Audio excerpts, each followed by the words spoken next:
বর্তমানে আমরা যে ধরনের কম্পিউটার ব্যবহার করছি তার নেক্সট বিগ থিং বা পরবর্তী প্রজন্মের আকর্ষণ হতে যাচ্ছে কোয়ান্টাম কম্পিউটার।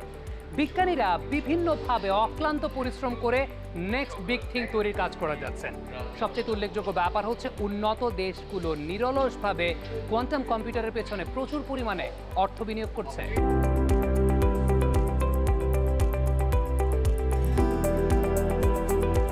কোয়ান্টাম কম্পিউটিং হচ্ছে একটা নতুন ধরনের কম্পিউটার। মূল কম্পিউটারের সাথে এটার মূল যে গাণিতিক মূলনীতি সেখানে কিছু পার্থক্য আছে, আবার এটা যখন বানানো হয় সেই যন্ত্রটা বানানোর পদ্ধতিতেও কিছু পার্থক্য আছে।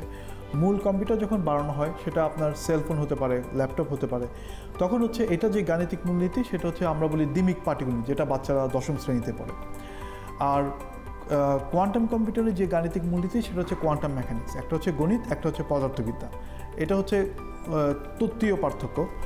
আর ব্যবহারিক পার্থক্য হচ্ছে আপনার কম্পিউটার যখন বানায় এটা হচ্ছে স্বাভাবিক ইলেকট্রনিক্সের একটা প্রজেক্ট, কিন্তু যখন কোয়ান্টাম কম্পিউটার মানুষ বানায় এটা কখনো অতি পরিবাহী, যেগুলোকে আমরা সুপার কন্ডাক্টিং অথবা ট্র্যাপড আয়ন, অর্থাৎ একটা চৌম্বক ক্ষেত্রে একটা আধান ঘুরপাক খাচ্ছে, এই ধরনের প্রযুক্তিগুলোতে বানাতো। কাজে এটা যন্ত্রটাতেও পার্থক্য আছে। কিন্তু আমি প্রয়োগের জায়গাটাতে আসি। তো সাধারণত আমরা যখন কোয়ান্টাম কম্পিউটার ব্যবহার করে একটা সমস্যার সমাধান করার কথা বলি, আমরা কম্পিউটারের যে কোনো সমস্যার কথা আসলে খুব একটা চিন্তা করি না। আমরা কিছু খুব জটিল সমস্যার কথা চিন্তা করি, যেগুলো হয়তো চিরায়ত সুপার কম্পিউটারগুলো ঠিকমতো সমাধান করতে পারছে না। এটা হতে পারে একটা অপটিমাইজেশন বা অনুকূলন সমস্যা, এটা হতে পারে নিউক্লিয় পদার্থবিদ্যা বা রসায়নের সমস্যা, যেগুলো আপনার সুপার কম্পিউটারেও ব্যবহার করতে অনেক খরচ লাগে। তবে বাংলাদেশে কিন্তু কোয়ান্টাম কম্পিউটিং নতুন কিছু না। এখন কিন্তু বাংলাদেশে অনেক ছেলে মেয়ে এটা নিয়ে খুব উৎসাহী।